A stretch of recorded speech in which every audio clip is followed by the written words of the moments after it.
अभी कल ही एक लड़का आया था मुझसे मिलने।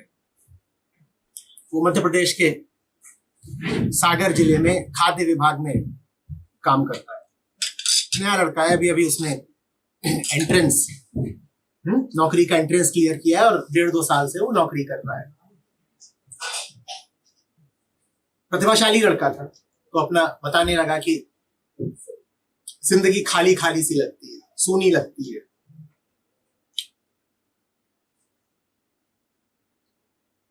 ज्यादातर बातें जो उसने मुझे बताई, जिन बातों से वो नाखुश था, वो उसके काम से संबंधित थी।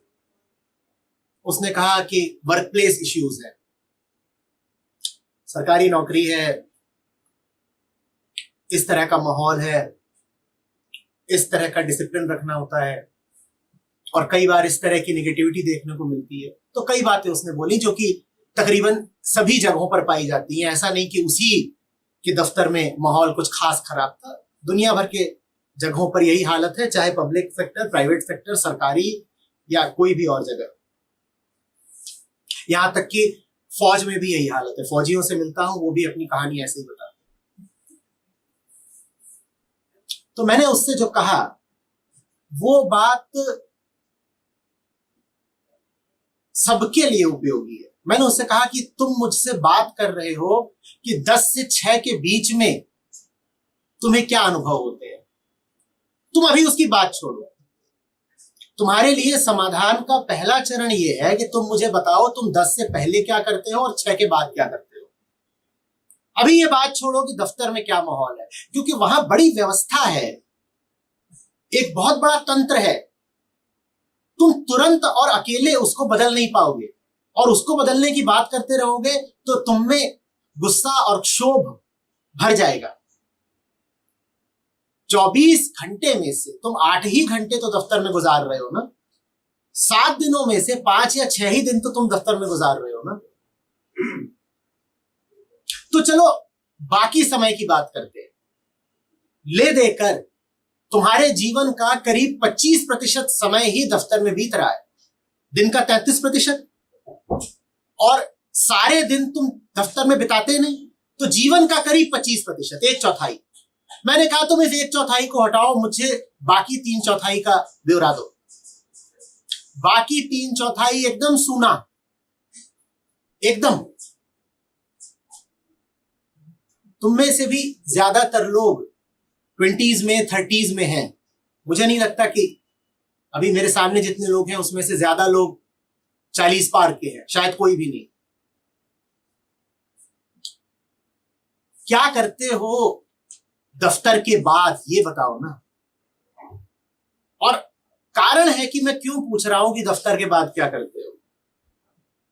तुम एक मन लेकर के दफ्तर में आते हो ना 10 बजे, और दफ्तर में आते ही तुम दूसरे आदमी नहीं बन जाओगे। आदमी तो तुम वही हो जैसे घर से चले थे। घर से जो आदमी चला है वो दफ्तर में आकर के दूसरा नकाब पहनने की कोशिश तो कर सकता है, पर मूलभूत रूप से तो उसकी वृत्ति वही है, व्यक्तित्व तो वही है जैसा वो घर से लेके चलता है।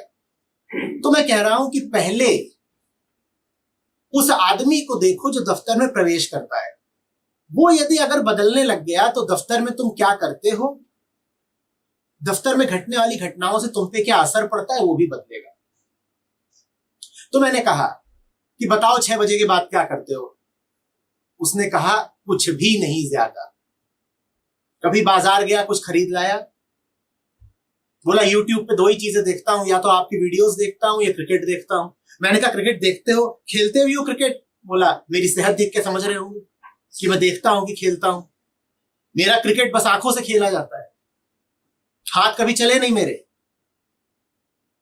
मैंने कहा और कुछ गाते हो, बजाते हो, जीवन में कुछ कला है, कुछ रस है? बोला जी सागर में हूं, यहां पे कहां कुछ। मैंने कहा सागर कोई अफ्रीका का बहुत पिछड़ा हुआ गांव तो नहीं है। इंटरनेट का जमाना है, मूलभूत सुविधाएं तो अब छोटे छोटे शहरों और कस्बों में भी उपलब्ध है। मैंने उससे कहा तुम क्यों नहीं कीबोर्ड बजाना ही सीख लेते, गिटार बजाना ही सीख लेते। मैंने उससे कहा तुम क्यों नहीं व्यायाम करते, जिम जाते, खेलते। दो ही चीजें होती हैं जो जीवन को समृद्ध करती हैं, तन के लिए व्यायाम, मन के लिए अध्यात्म। और उस लड़के के जीवन से दोनों अनुपस्थित थे। शरीर का ख्याल रखो, दौड़ो, भागो, वर्जिश करो, और ये नहीं कि अपने ऊपर छोड़ दो, किसी इंस्टीट्यूशन में एनरोल करो। जिम भी एक इंस्टीट्यूशन है छोटा मोटा, स्टेडियम भी एक इंस्टीट्यूशन है। जाओ और उसकी सदस्यता लो, जाओ और वहां पैसे जमा कराओ। जब पैसे जमा कराओगे तो भीतर से आवाज आएगी कि भाई पैसे बर्बाद जाते हैं, चल चल चल, दे तो आया ही है। जाओ और वहां अपने जीवन का कुछ निवेश करो, इन्वेस्टमेंट करो, कलाओं में उतरो। क्यों नहीं गाना सीखते? अभी नहीं सीख रहे हो तो कब सीखोगे? जब 50 पार कर जाओगे। क्यों नहीं तैरना सीख रहे? अभी नहीं सीखोगे तो कब? जब हाथ पांव कपने लगेंगे। ये हुई बातें तन की। और मन के लिए मैंने पूछा, बताओ पढ़ते क्या हो? बोले पढ़ने से हमारा कोई सरोकार नहीं, हमें पढ़ना ही होता तो हम बहुत कुछ ना कर गए होते, यूं बैठे होते। मैंने कहा देखो, अभी तक तुमने जो पढ़ा वो सिलेबस पूरा करने के लिए और परीक्षा पार करने के लिए पढ़ा है, अपने लिए कभी कुछ नहीं पढ़ा। बोले ये तो है ही, पढ़ाई अपने लिए करता कौन है? पढ़ाई तो करी इसीलिए जाती है कि डिग्री मिल जाए, और हमारा हुनर ये है कि डिग्री भी हमने बिना पढ़े निकाली थी। मैं कहा बढ़िया, तुम हुनरमंद आदमी हो, खूब तुमने हुनर दिखाया है, लेकिन अब जरा कुछ दूसरा प्रयोग करके भी देख लो, अपने लिए कुछ पढ़ के देख लो। बोले अच्छा बताइए, आप में श्रद्धा है, आप कहेंगे तो पढ़ लेंगे, वैसे मन नहीं है हमारा। तो उनको मैंने 2-4 छोटी छोटी किताबें लिखवाई, राजी नहीं होते थे। मैंने कहा एक बार प्रयोग करके देखो। मुझे तो पता ही है कि एक बार प्रयोग करने उतरेगा फिर आदमी पीछे हट नहीं सकता। वो चीज ऐसी है कि जिसका एक बार स्वाद लग गया तो जीवन ही बदलने लगता है। हुआ भी वही। अब पढ़ रहा है, मजा आ रहा है, और मैंने उससे कहा है कि 1 महीने बाद जब तुम मुझे मिलोगे तुम्हारा चेहरा दूसरा होगा। ऐसा नहीं कि बस कुछ आंतरिक उन्नयन हो जाना है, तुम्हारा चेहरा ही दूसरा होगा, और मुझे भरोसा है उसका चेहरा दूसरा होगा। देखो, युवा होने का अर्थ होता है कि सुडौल शरीर हो, चौड़ी छाती, मजबूत कंधे और विराट हृदय। दुनिया की समझ, दुनिया की सारी क्रांतियां जवान लोगों ने करी हैं, और क्रांति से मेरा मतलब पत्थरबाजी और हुल्लड़ नहीं है। क्रांति बहुत समझदार लोगों का काम होती है। क्रांति का मतलब विनाश नहीं होता, क्रांति का मतलब एक नया सृजन होता है। वो जवानी जो पढ़ती नहीं, लिखती नहीं, जो अपने आप को बोध से भरती नहीं, वो जवानी व्यर्थ ही जा रही है। लेकिन हम अपने आप को कभी जिम्मेदार ठहराना चाहते नहीं। तो बहुत आसान होता है अपनी सारी समस्याओं के लिए अपनी वर्क प्लेस को, अपने कार्यालय को जिम्मेदार ठहरा देना। मैंने पूछा एक से, मैंने कहा एक बात बताओ, तुम्हारी यहां की नौकरी छुड़वा देते हैं और मैं रेफरेंस देता हूं, मैं तुम्हारी नौकरी एक दूसरी जगह लगवा दूंगा। दिल पे हाथ रख के कहना, दूसरी जगह पहुंच जाओगे तो क्या तुम्हारा तनाव घट जाएगा? दूसरी जगह पहुंच जाओगे तो तुम्हारे जीवन में फूल खिल जाएंगे? तुम तो तुम ही रहोगे ना, और तुम जहां जाओगे तनाव आकर्षित कर लोगे। तो बात इसकी नहीं है कि मेरे दफ्तर का माहौल या मेरा काम का प्रकार या मेरे सहकर्मी ऐसे हैं या मेरा बॉस ऐसा है। देखो, बात अक्सर ऐसी नहीं होती है। बात का संबंध हमसे होता है। हम ऐसे हैं कि हम जो कुछ भी करेंगे उसमें हम बोर ही हो जाएंगे। हम मनोरंजन करने भी निकलेंगे तो बोर हो जाएंगे। अच्छी से अच्छी पिक्चर लगी हो, सिनेमा हॉल में चले जाना, वहां लोगों को ऊँगता पाओगे। एक दफे तो झगड़ा हो गया तो खर्राटा लिए जा रहे जोर जोर से, वहां भावुक दृश्य चल रहा है, लोग रोने को हो रहे, इधर बीच में खर्राटे बज रहे हैं। तुम्हें क्या लगता है ये आदमी जो एक सुंदर से सुंदर कृति में, मूवी में खर्राटे मार रहा है, ये अपने दफ्तर में खर्राटे नहीं बजाता होगा?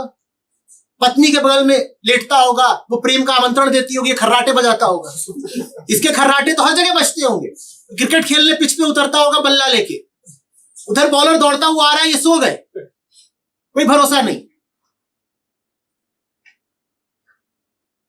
पर ये अपने आप को दोष नहीं देगा, क्योंकि अपने आप को दोष देना किसको बुरा लगता है? अहंकार को बुरा लगता है। इसी को कहते हैं ईगो, अहंता। अहंता हमेशा अपने आप को पूरा मानती है, मैं तो ठीक हूं, बढ़िया हूं, पूर्ण हूं मैं। वो माहौल में दोष खोजती है। अच्छा, मैं ये भी इनकार नहीं कर रहा कि माहौल में कभी कोई दोष होता नहीं, लेकिन मुझे बताओ, तुम्हें अपना जीवन जीना है या माहौल का जीवन जीना है? जल्दी बोलो, किसकी जिंदगी जीनी है? अपनी जीनी है ना। जब अपनी जीनी है तो अपनी सुधारो। माहौल का क्या है, कल बदल जाएगा। दफ्तर आते जाते रहते हैं, सहकर्मी आते जाते रहते हैं, तबादले होते रहते हैं, प्रोन्नतियां होती रहती हैं, सब बदलता रहता है।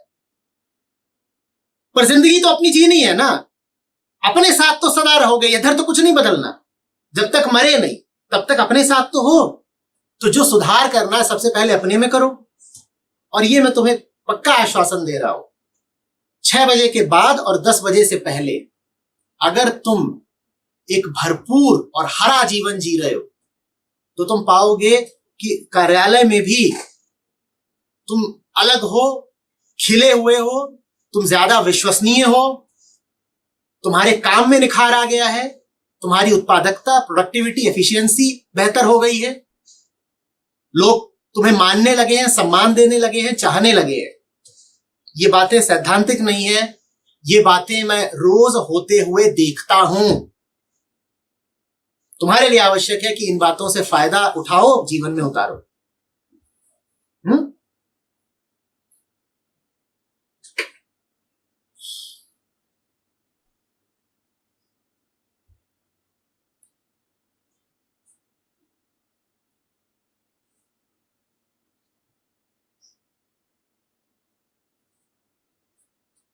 कुछ है तो मुझसे कहें।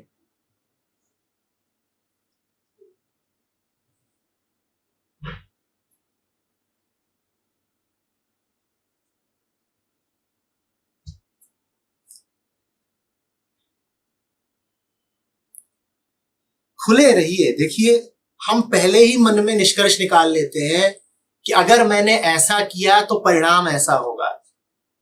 हम इतने ज्यादा समझदार भी नहीं होते कि हमें हर चीज का परिणाम पहले ही पता हो।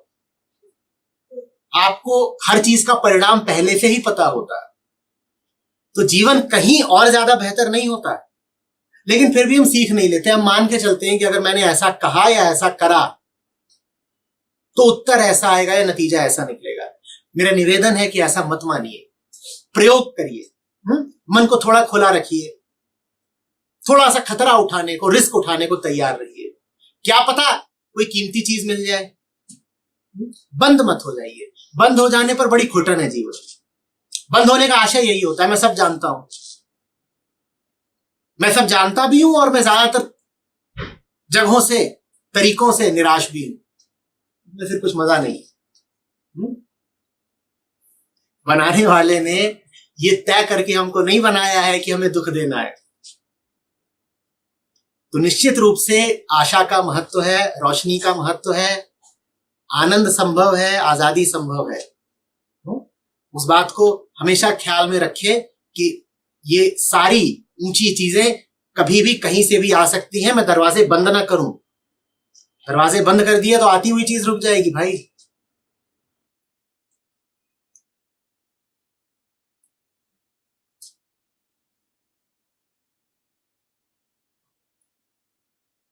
कहिए, बोलिए।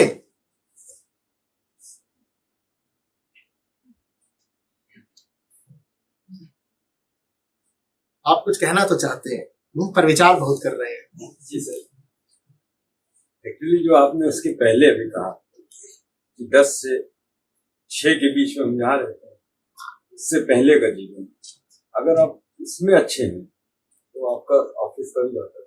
बिल्कुल सही बात, बिल्कुल प्रैक्टिकल है। मैं वही करता हूँ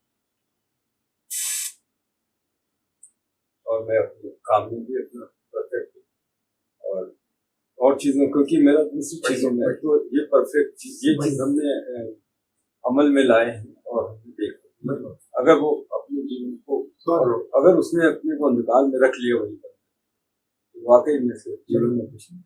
मैं आपको आईआईटी के दिनों से एक उदाहरण देता हूं। आईआईटी में स्पोर्ट्स का और को करिकुलर एक्टिविटीज का माहौल भी बड़ा समृद्ध है, रिच कल्चर है। और मैंने ये देखा वहां सीजीपीए सिस्टम चलता है, परसेंटेज नहीं कि 10 में से आपका क्या सीजीपीए है। औसत सीजीपीए 7 7.5 करीब रहता है। हाँ, ग्रेड चलता है उससे सीजीपीए। मैंने ये देखा कि जिन लोगों के सीजीपीए 5 और 6 हैं, जो पढ़ाई में ध्यान नहीं देते, जिनका मन ही नहीं लगता, जो अपने आप को अप्लाई नहीं करते, श्रम नहीं करते, वो स्पोर्ट्स में भी कहीं नजर नहीं आते, वो को करिकुलर में भी कभी नजर नहीं आते।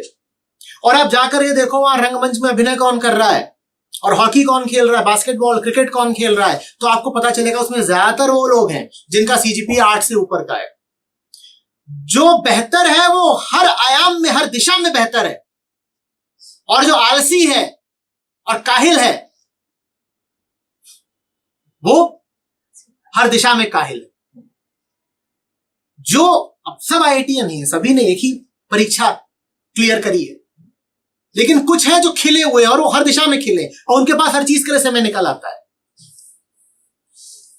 वहां पर जो फेस्टिवल वगैरह आयोजित हो रहे हैं, रॉन्डेवू ट्रिस्ट इत्यादि, तो वो उसके प्रबंधन में भी शामिल हैं। रात रात भर जग करके उनकी तैयारियां कर रहे हैं और सुबह वो क्लास के लिए भी सही समय पर पहुंच जा रहे हैं। और दूसरे लोग हैं जो रात भर सोए भी हैं, उसके बाद भी क्लास में नहीं पहुंच सकते। और ये बात बहुत अजीब थी। लगना तो ये चाहिए ना कि जो आदमी 10 जगह से घिरा हुआ है उस बेचारे के पास समय की कमी होगी। उल्टा है, उल्टा है। दुनिया के नियम और अध्यात्म के नियम उल्टे चलते हैं कभी कभी। कृष्ण अर्जुन से कहते हैं कि गीता का 15वां अध्याय है, कहते हैं कि ये दुनिया उल्टा एक वृक्ष है जिसकी जड़ें आकाश में फैली हुई हैं और जिसकी चोटी पृथ्वी से लगी हुई है। ये दुनिया वटवृक्ष है, एक उल्टा। आशय उनका यही है कि बेटा यहां बहुत कुछ है जो उल्टा चलता है। संसार के नियमों को अध्यात्म पे मत आरोपित कर देना, फंसोगे, धोखा खाओगे। तो दुनिया का में ऐसा लगता है कि समय इतना है और इधर दे दिया, इधर दे दिया, इधर दे दिया, इधर दे दिया, तो बस इतना सा बचा। ऐसा नहीं है।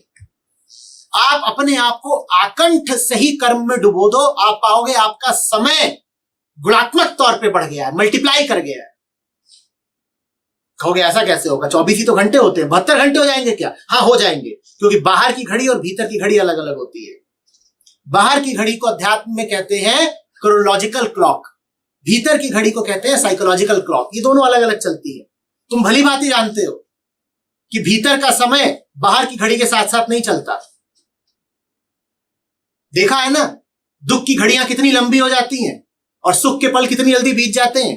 भीतर की घड़ी के नियम अलग है। तो अगर तुम सही कर्म में डूबे हुए हो, जीवन को सही जी रहे हो, तो तुम्हें और समय मिलेगा, और समय मिलेगा। दाता उपहार भेजता है, कहता है तुमने सही का समय का सही उपयोग किया, ये लो बोनस समय, एक के साथ एक मुफ्त। 1 घंटा जो सदुपयुक्त हुआ उसके साथ 1 घंटा मुफ्त मुफ्त मुफ्त, और 1 घंटा जो व्यर्थ गया उसके कारण अब अगला जो घंटा मिलना था उसमें से भी आधे घंटे की कटौती। लो, कुछ नहीं पाओगे। तो व्यवहारिक अड़चने तो मुझे बताना मत। ये तो कहना ही मत कि आप जो बात कह रहे हो वो अव्यवहारिक है, हम घर जाएंगे, देखिए थक बहुत जाते हैं। देखो, काम मैं भी करता हूं और जी तोड़ काम करता हूं, और तुमसे कहीं ज्यादा उम्र का हूं, और जितना काम मैं करता हूं मैं थोड़ा सा कम विनम्रता का खतरा उठाते हुए कह सकता हूं, तुम में से 4-5 लोग मिला के नहीं करते होंगे। मैं ट्रेन में हूं, मैं गाड़ी चला रहा हूं, मैं जग रहा हूं, मैं सो रहा हूं, मैं काम करता ही रहता हूं और समय मुझे कम नहीं पड़ता,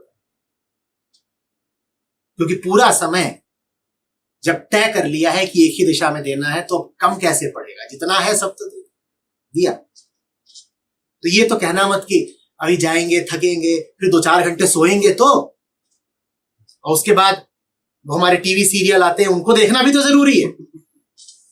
और उसके बाद घंटे भर पड़ोसी की निंदा नहीं करी पत्नी के साथ बैठ के, तो क्या किया? वो करे बिना तो प्रेम ही नहीं बढ़ता पति पत्नी का। ये सब बातें मत बताओ, सही जगह पर समय को लगाओ, समय ही समय है।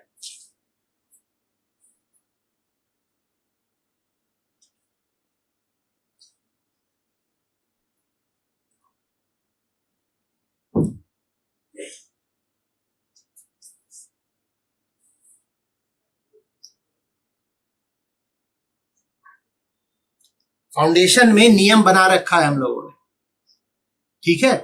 कुंदन बताएंगे कि फाउंडेशन के किसी आम सदस्य का दिन कैसा होता है। कुंदन, कितने बजे से शुरू होता है?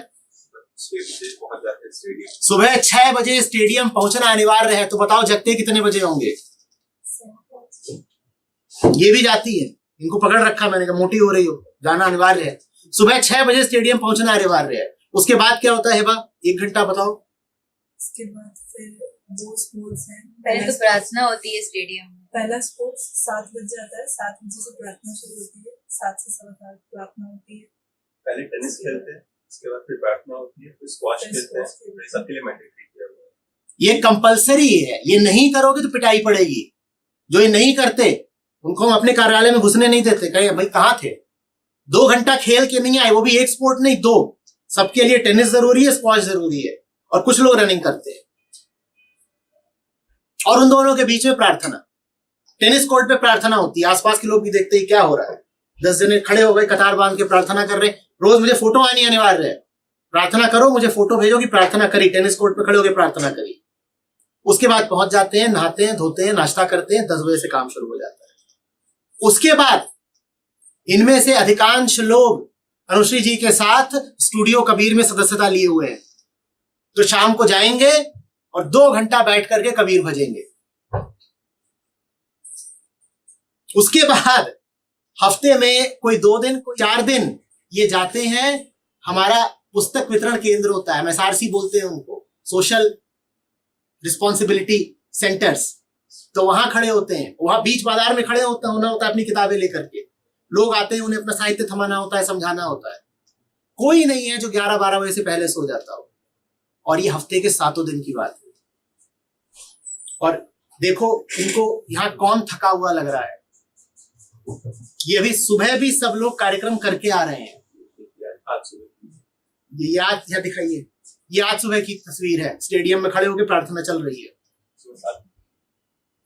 और ये ऐसी रोज आती है।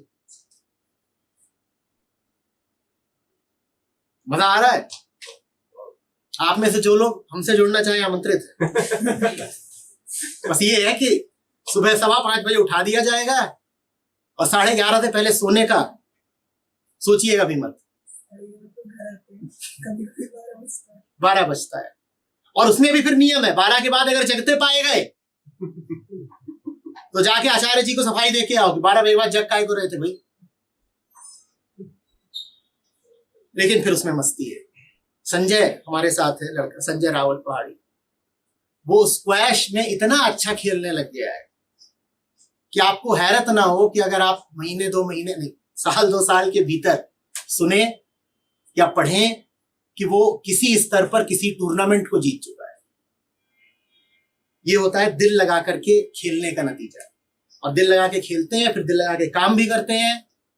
बहुत ज्यादा चैलेंजिंग काम है हमारा, समाज की ओर से उसमें कोई बहुत समर्थन नहीं मिलता, फाइनेंसेस का कोई ठिकाना नहीं होता। लेकिन फिर भी ये सब लड़के मेहनत कर करके उसको सफल बनाए हुए हैं, सार्थक बनाए हुए हैं।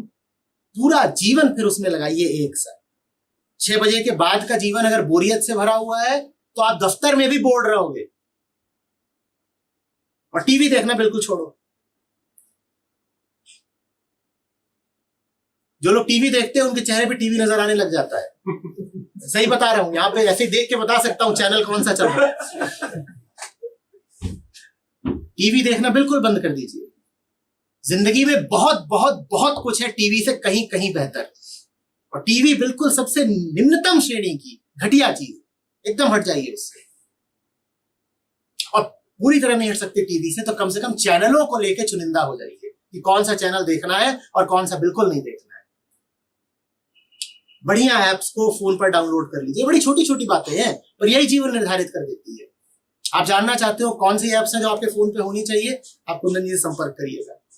आप जानना चाहते हो कौन सी वेबसाइट्स है जिनको आपने बुकमार्क कर रखा, उनसे संपर्क करिएगा। और अगर मेरी 2-4 बातें आपको ठीक लग गई हो तो ये भी बता देंगे कि हमारे चैनल पे सब्सक्राइब कैसे करना है।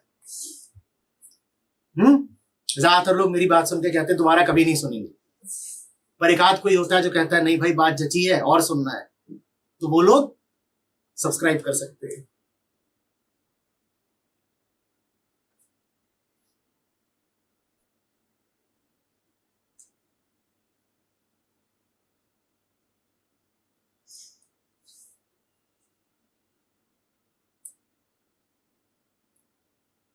चलिए, जितना मैं कर सकता था मैंने किया, और भी करने के लिए तत्पर रहूंगा।